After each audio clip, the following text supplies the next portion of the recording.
todos. Estamos en este especial del Día de la Independencia para hablar sobre las mujeres y particularmente sus realidades y sus idealizaciones. Está con nosotros pues Juan Sebastián. Juan, buenas tardes. Hola Marcela, un gusto compartir este espacio en este día tan significativo y pues en el canal Zoom. Estamos muy contentos de este primer programa con Canal Zoom y esperamos que sea un disfrute para todos ustedes.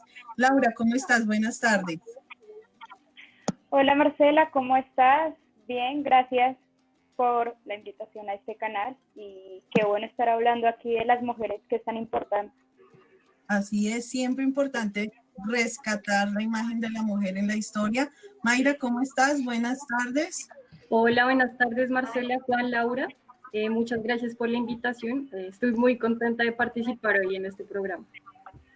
Bueno, siempre es un placer. Las mujeres llevamos, digamos, cada vez más siendo privilegiadas en la escena y creo que las fechas como esta de la independencia nos ayudan a fijarnos en esos detalles que no es nuevo que se estén rescatando, pero es importante pues darles siempre la vigencia. Mi nombre es Marcela Rodríguez y bueno, junto con este equipo maravilloso vamos a estar hablando de las mujeres en la independencia. ¿Qué les parece si arrancamos contextualizando a las personas que nos están viendo a través de Facebook y a través de la página de Zoom? ¿Cuál era el escenario? ¿Qué estaba pasando en el siglo XVIII para las mujeres y para la sociedad del Virreinato de la Nueva Granada, como se llamaba en ese entonces? Bueno, Marcela, pues es súper importante tener en cuenta cómo era la vida femenina en la colonia justo antes de la independencia, justamente porque es importante quitarnos un poco de la cabeza esa idealización de las mujeres que participaron en la independencia, ¿no?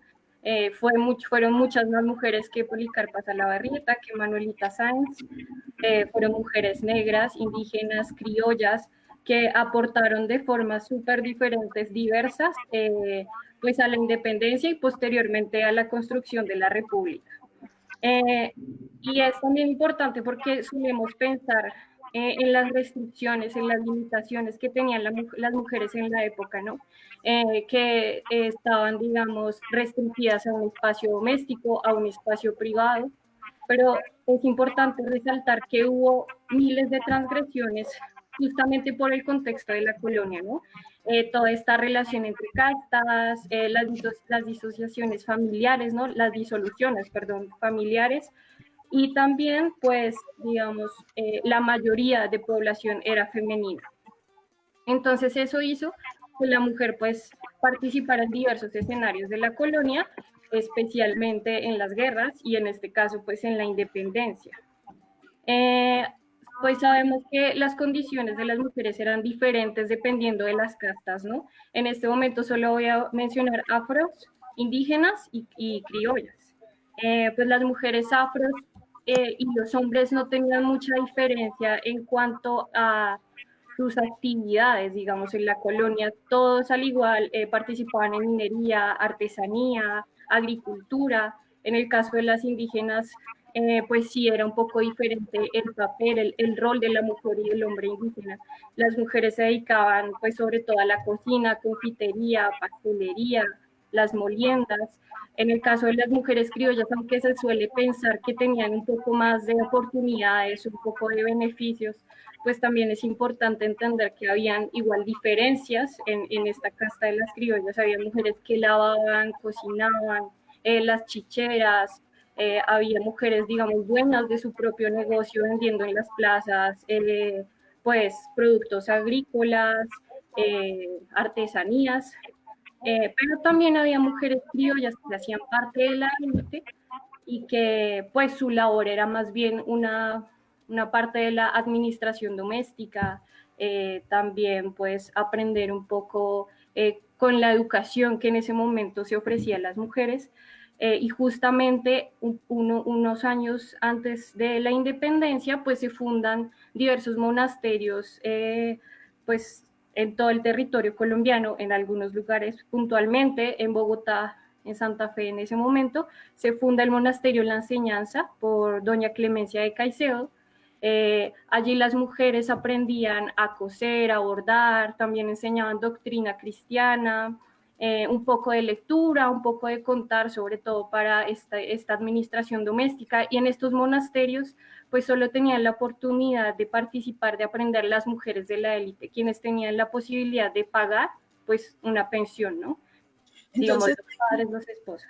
claro, podríamos decir entonces para las personas que nos están escuchando que si bien las mujeres estaban en el ámbito de lo privado, en el ámbito de la casa, esto no significaba también que estuvieran recluidas como prisioneras de ese ámbito privado. También lo hacían suyo, digamos, lo gobernaban, si podemos hablar de ese modo, lo gobernaban y se podían ampliar hacia afuera. Es decir, si bien estaban limitadas por su posición social, muy importante para la época su apellido, es decir, ahora son muy digamos, las discusiones del de, ya creo que nosotras no somos de la generación en que nos casamos y nos adoptamos el apellido de nuestro esposo, quitándonos el nuestro, bueno, para las que están casadas, naturalmente, pero para la época sí era fundamental, pues no solamente el apellido de los papás, sino el que se iba a adquirir cuando se estuviera casada.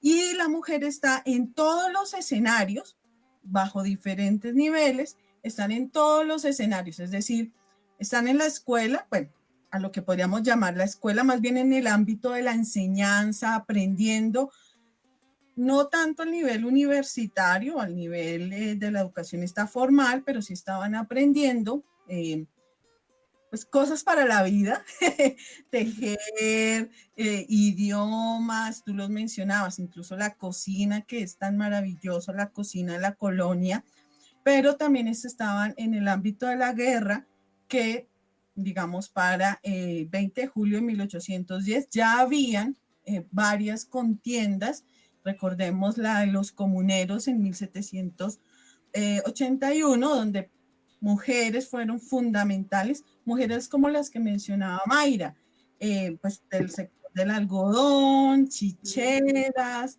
de la agricultura, digamos, de un escenario donde la mujer era una pieza, pues de hecho no era una pieza fundamental, era parte del eje fundamental de todo lo que estamos viendo, ¿no? Total, la mujer hacía parte del espacio público y político digamos, de manera significativa.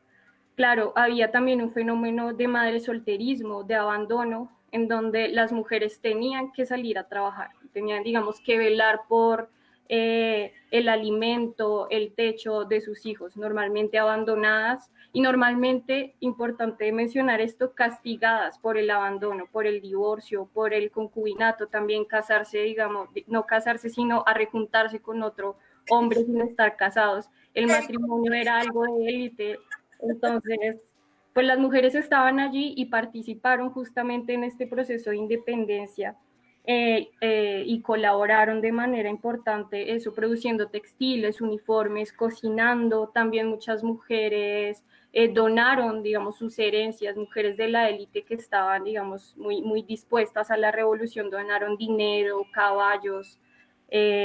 También fueron un poco voceras, hubo como una lideresa, de hecho en Valledupar, que se llama María Concepción Loperana.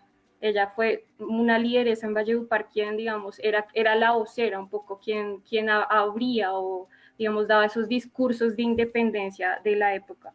Mayra, lo que tú mencionas es fundamental porque se tiene una idea de la mujer en la colonia, o pues digamos un poco traída desde la Edad Media, como pobrecita, como el lamento, como de una fragilidad, pues que también viene a nosotros con todos estos cantares y romanceros pues muy románticos y muy idílicos, pero a veces se nos olvida que eran mujeres de carne y hueso. Yo quisiera ir rescatando cosas que vas diciendo para las personas que están en contacto con nosotros, y es, digamos, la idea del castigo y la idea del matrimonio. Creo que es fundamental para entender el papel que muchas mujeres tuvieron en lo que va a ser la época de la independencia en Colombia. desde el 10 hasta el 19, 1800, claro está. Es decir, era muy fácil que la mujer pudiera ser acusada ante los diferentes organismos judiciales. Si ustedes ingresan al el archivo en línea, el Archivo General de la Nación, van a encontrar pues muchos juicios que se les hicieron a las mujeres por diferentes cuestiones, pero una fundamental era lo que se daba en ese ámbito entre la vida privada y la vida pública, es decir, en el matrimonio, que con todos estos juicios pasaban a ser de la vida pública.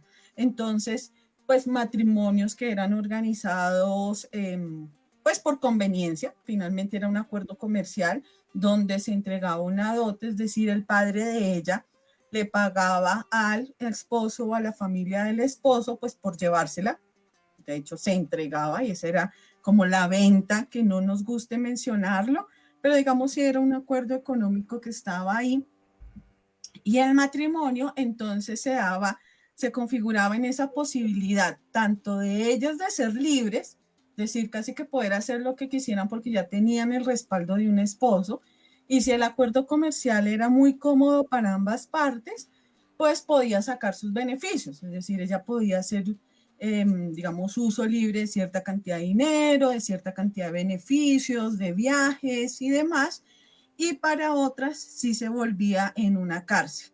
Es decir, sí se volvían presas de lo que era ese acuerdo, de los celos del esposo, pero digamos varios historiadores también nos han señalado cómo se ve en la doble vía, es decir, cómo el matrimonio es también la posibilidad de romper ciertas estructuras. Y hay algo importante que me gustaría ir rescatando de esta historia de las mujeres, de esa idealización que tenemos, y es que no eran siempre víctimas y no tenían que estar sometidas. Muchas mujeres, si bien el castigo a veces era en la cárcel, preferían abiertamente decir, ¿saben qué? Me voy a la cárcel, pero yo no voy a vivir con usted porque usted me maltrata.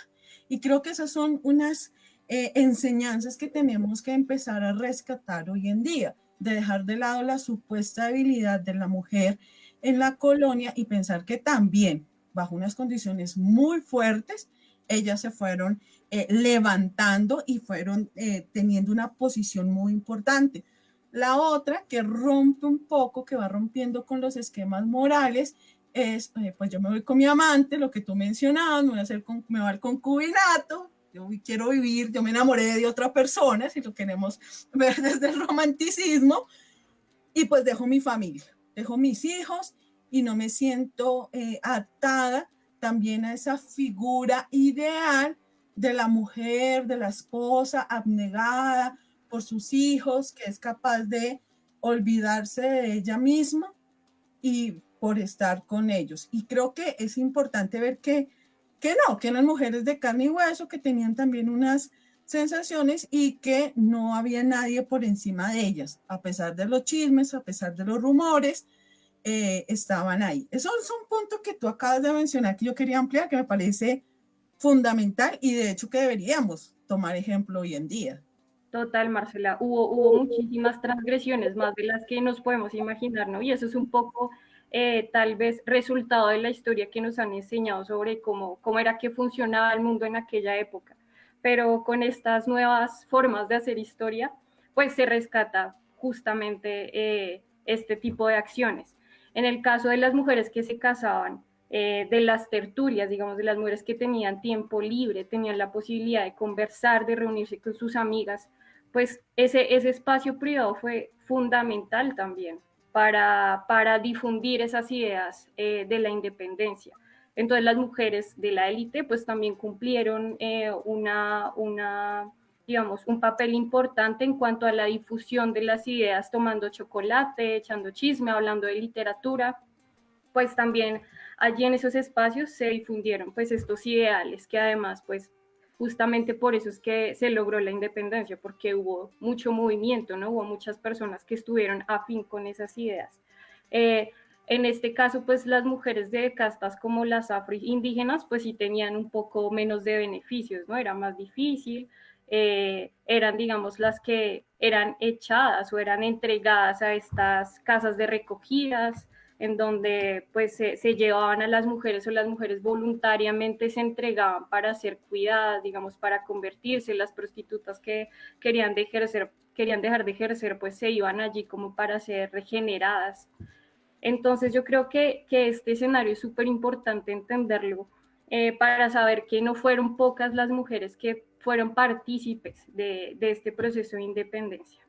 Y tú mencionabas también, pues mencionas estas posibilidades de estas mujeres de una élite que sabían lo que estaba sucediendo, de hecho conocían las ideas que estaban viniendo de Francia y organizan estas tertulias que incluso creo que hoy también las tenemos, ¿no? Un encuentro de amigas donde organizamos, donde hacemos esa confabulación que ha sido tan mal vista, ese grupo de mujeres, pero que es también un motor en la historia. Y la parte pues de los conventos, que también me parece interesante ir a rescatar el papel de la mujer en los conventos.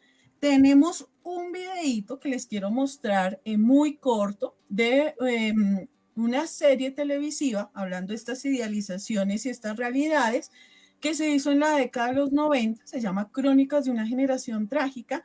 Es una serie de varios capítulos y me gusta este pequeño fragmento porque muestra un poco esas otras mujeres que tú acabas de señalar, las mujeres más pobres, las mestizas, campesinas, bueno, un campesinado que estaba hasta ahora empezando a organizarse, negras, en fin, estas otras mujeres que la historia pues le ha costado un poco más rescatar. Si quieren vemos el videito unos segundos antes de dar paso a nuestros otros invitados.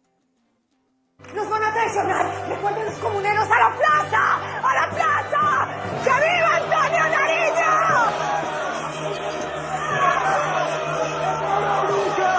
¡Los tiranos deben ser derrotados! ¡Abajo los tiranos! ¡Los patricios no desean la libertad! ¡Solo quieren estar libertad! ¡Los tiranos! ¡Los traicionados!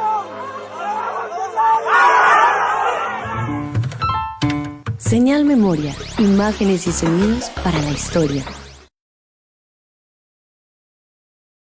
Ahí vemos los levantamientos, vemos estas mujeres muy fuertes, tomando la vocería e incluso siendo un ejemplo para muchos otros hombres.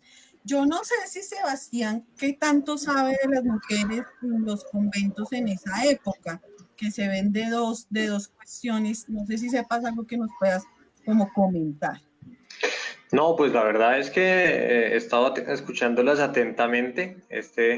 Habíamos dicho ya, les había advertido, no es mucho mi tema de experticia, pero pues lo que sí sé con seguridad es que a los conventos llegaban mujeres con perfiles tan sorprendentes como los que ustedes han hablado.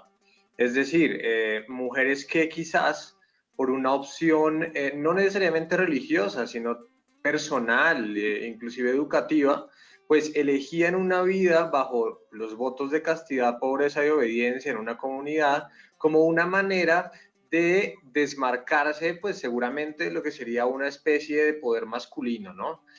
Seguramente en la vida de los conventos, pues abrigaban no pocas mujeres de esas características y eso hacía pues que se crearan una serie de grupos, tertulias y que la vida intelectual fuera seguramente vibrante en esas circunstancias, ¿no? A lo largo de toda América tenemos pues maravillosos ejemplos de estas, digamos, de la relación tan particular que establecían las mujeres con el convento. Quizás el caso más famoso no es propiamente latinoamericano, pero el más famoso en la historia de la iglesia es pues Teresa de Ávila, ¿no?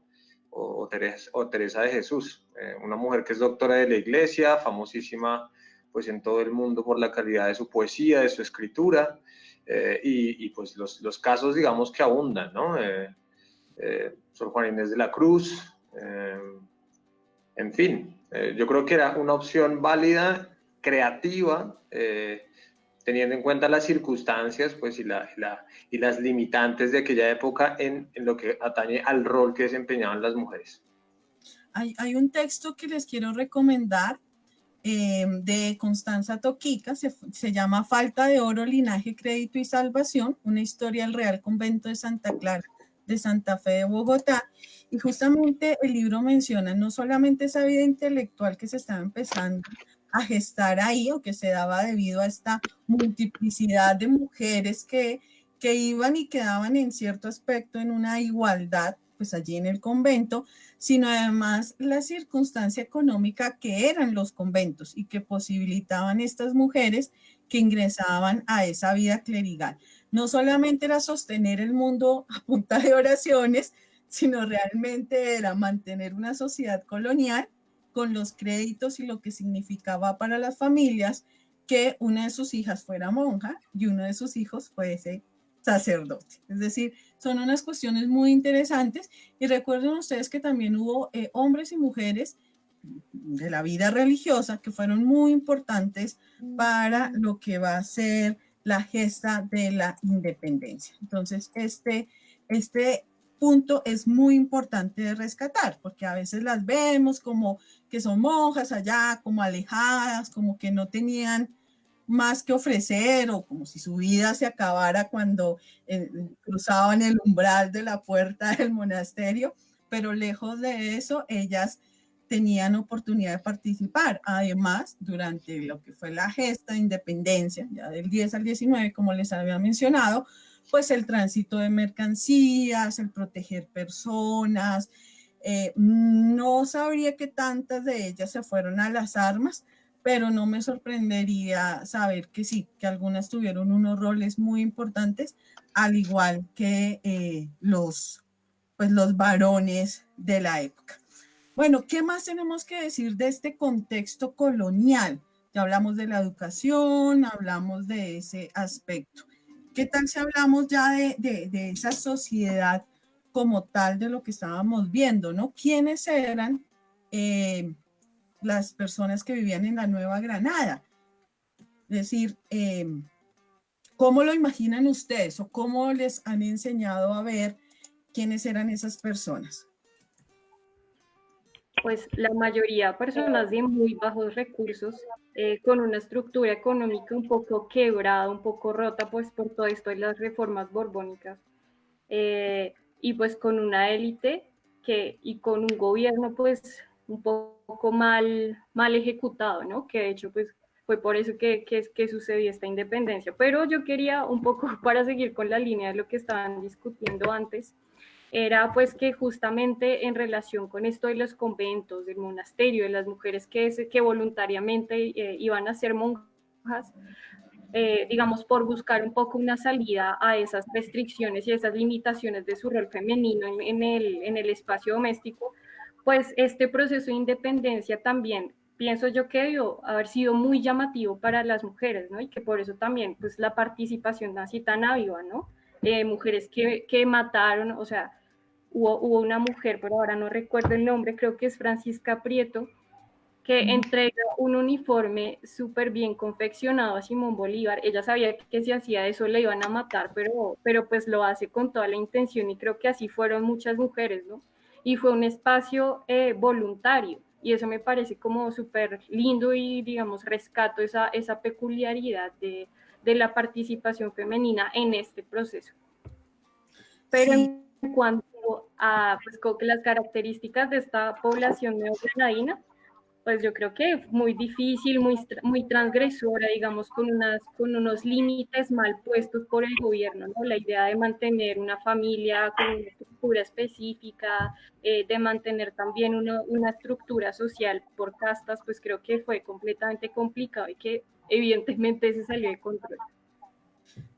Sí, y ese tema de las pues, casas, estamos viendo algunas imágenes, son fundamentales porque nos mostraban justamente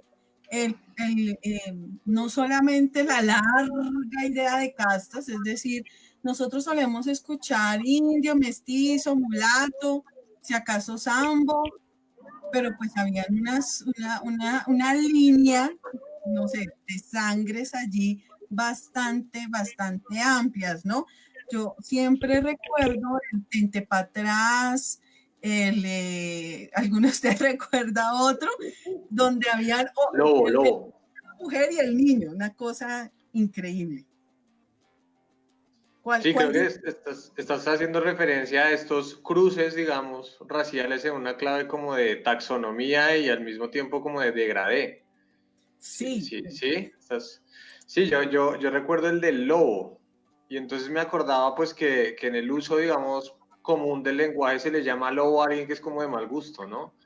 Y me preguntaba si quizás no venía esa idea del lobo de allí, ¿no?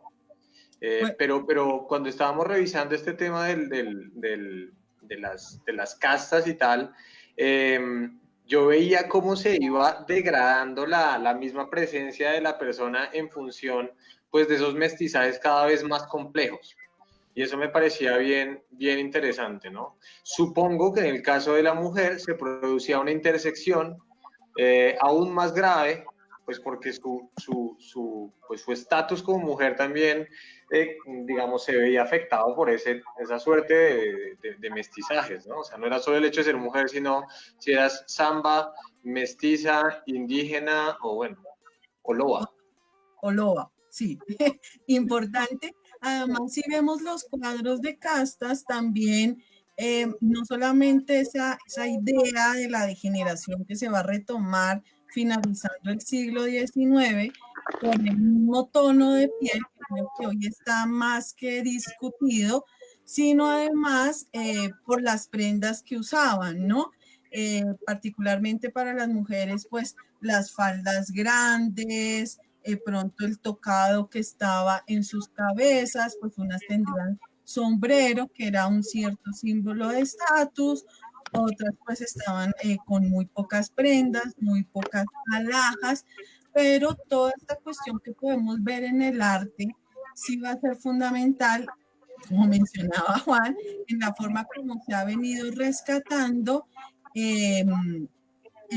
digamos, una idealización de la mujer, ¿no? Yo no sé si cuando ustedes ven novelas o ven novelas de la colonia o ven novelas de este periodo, pues todas son absolutamente refinadas, o sea, no hay gente con la cara sucia, no sé que sea muy pobre, todas muy bien vestidas, pero ahí hay algo que digamos, no está muy sujeto a la realidad, que es un poco esa educación que también nosotros hemos venido teniendo a partir del arte y de la forma en cómo se han mirado a las mujeres.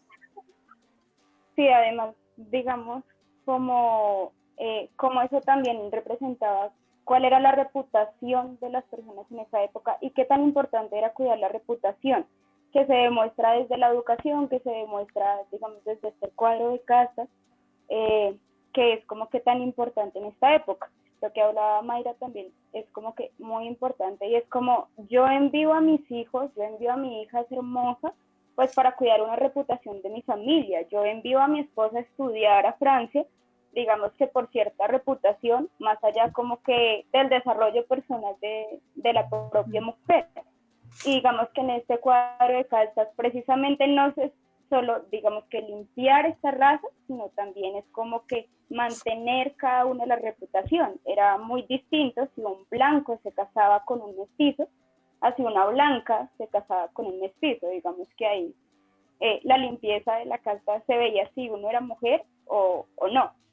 Un tema interesante sería averiguar, que creo que es una cuestión en que podemos pensarnos como estudio, si en este concubinato, en estos que se iban, como decía Mayra, rejuntados, sin la venia de la iglesia, pues en esa línea de castas a qué pertenecían, es decir, estos, este albarazado con la negra, ¿se casaban por la iglesia o no tenían más remedio que irse a vivir juntos? Porque sí, en un pecado aún más grande. Bueno, pero son cosas que como historiadores, como científicos sociales, tal vez estemos en deuda y podamos ir pagando esas deudas a la historia. Juan, a ti te gusta mucho la imagen, te gusta mucho el arte, los cuadros. ¿Has tenido oportunidad de ver la representación de las mujeres en esos cuadros que adornan muchos de nuestros museos? Sí, claro. He visto y pues por cortesía, por referencia de Laura, de hecho, me topé con una imagen muy interesante que es la de la India de la Libertad.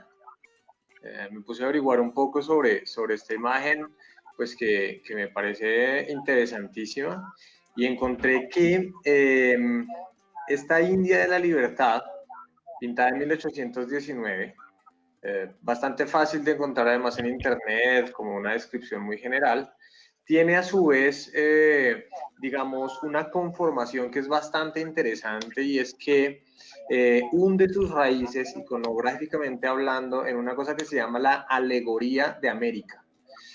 Por allá por 1613, un señor llamado Cesare Ripa hace como un gran álbum de las alegorías, tratando de establecer como unos protocolos muy específicos en la representación iconográfica de un montón de cosas: la poesía, la pasión, la tristeza, y entre ellas está América. Y esta alegoría de América igual tiene una serie como de representaciones a lo largo de la historia. En 1639, por ejemplo, un dibujante, Crispin Passé, hace otra alegoría de América basada en la de Ripa, y a su vez Jacques Grasset en 1796 hace otra más. Bueno, el caso es que esta alegoría de América, con un motivo visual bastante común, bastante famoso, bastante establecido en la cultura visual del siglo XIX, resultado de lo cual, digamos que ese movimiento independentista utiliza ese motivo visual de la alegoría de América, pero trata de dar una connotación ya patriótica, identitaria, y entonces por eso es que encontramos pues en la conformación de esta India de la Libertad unos elementos bastante interesantes. Si nos fijamos, por ejemplo, en el penacho, en las flechas, en el carcaj, lo que encontramos son los colores, digamos, de la naciente de Colombia, ¿no? El amarillo, el azul y el rojo. Y además encontramos con el uso del vestido y todo esto una especie de domesticación de esa alegoría original de América, pues donde se trata de representar, digamos, lo exótico, lo indomable y lo salvaje de este continente.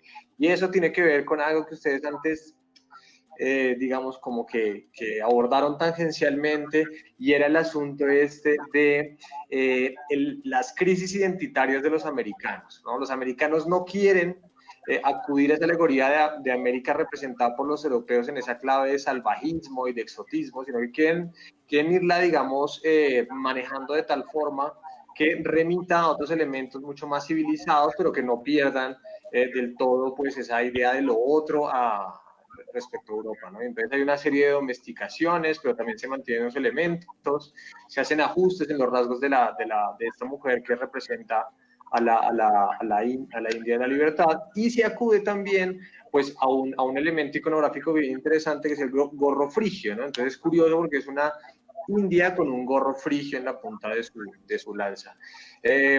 Otro motivo, otro cuadro muy en la línea y además del mismo año de esta India de la Libertad es Bolívar con América India, pintada por Pedro José de Figueroa, que está en la Quinta de Bolívar. Entonces, la primera se encuentra, si no estoy mal, en el Museo de la Independencia, y esta última, la que estoy haciendo alusión, está en la Quinta de Bolívar.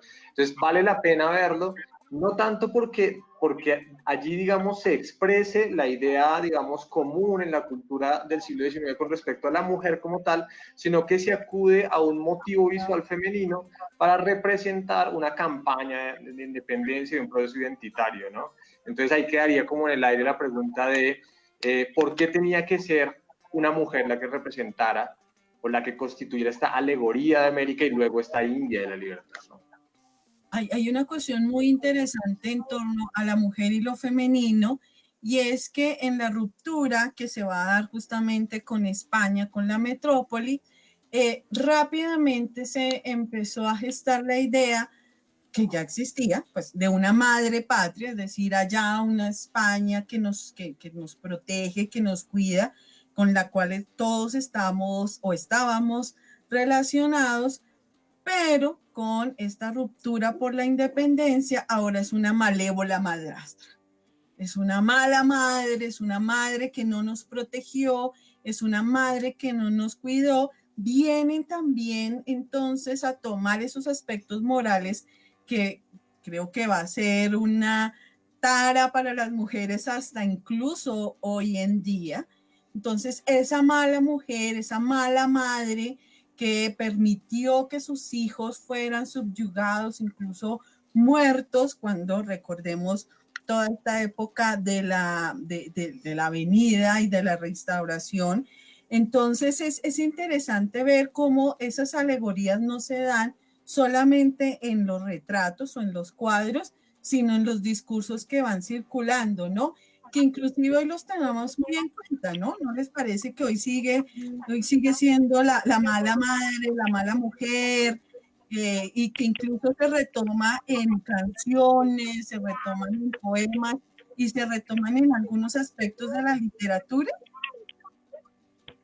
Sí, pues, o sea, como digamos que la mujer siempre, o sea, como yo decía antes, la mujer siempre está como en esta reputación, en la independencia, pero también es usada como alegoría, como nos dijo el profe Sebastián.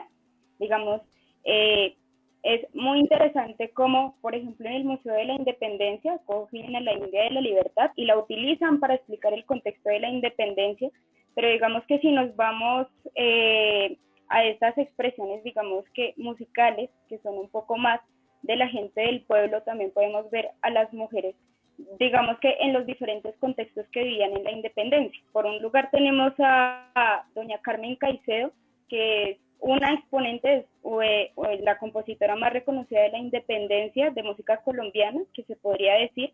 Digamos que ella es esta compositora de contradanzas, de bambucos, de la época, es hija del general Domingo Caicedo, y digamos que tiene esta educación musical, pero tiene como grandes composiciones, tiene el aguacerito, tiene composiciones que se usaron en la guerra de Ayacucho, y digamos que también se le ponen con esta contraparte de estas composiciones de la Vencedora y la Libertadora, que son composiciones muy distintas. La Libertadora fue una composición hecha pues para Simón Bolívar, cuando digamos que ya se le ve en Santa Fe de Bogotá, digamos, como esta gran figura que es Simón Bolívar, digamos, como este libertador y como este héroe de la patria.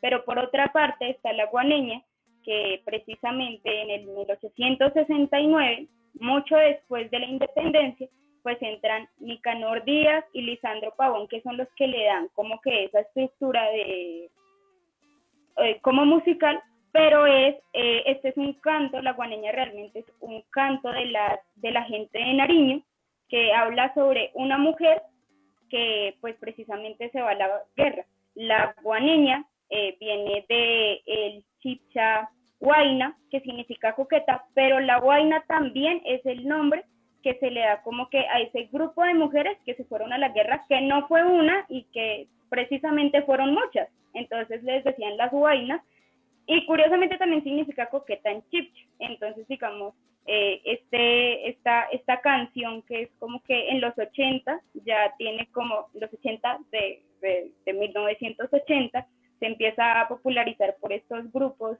de música andina, como los amerindios, como Chimisapagua, perdón, se me va el nombre. Entonces, Laura, la coqueta guerrera. Esto sí, que o sea, pero tipos. Sí. Pero igualmente ese arquetipo en la música colombiana se ve como que siempre se repite. La mujer que no me hace caso, la mujer que no se queda conmigo, es una coqueta, es una mujer, y pues es una mujer suelta ahí que tiene muy poca reputación en la gente, pero realmente estas mujeres son las que se fueron con el fusil. Realmente la letra la tengo aquí, como que se va con un fusil en el hombro, alerta para disparar, y tiene vestido varonil.